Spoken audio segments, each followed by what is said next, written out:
Y en esta ocasión tenemos aquí lo que serían 3 secadoras con el mismo problema, y es que la tarjeta interna lamentablemente está quemada, como pueden ver aquí. También en la segunda pasa lo mismo, y en la tercera, bueno, esta ya está reparada, y esta también sería su tarjeta interna, que como pueden ver está totalmente quemada. Incluso los interruptores también sufrieron bastante.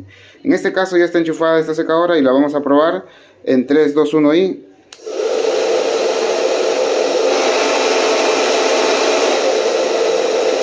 Y como podemos notar, funciona a la perfección. Otro detalle importante, amigos, sería que aquí tiene sus interruptores originales, pero aquí tuvimos que ponerle unos repuestos nuevos, ya que estos están totalmente quemados.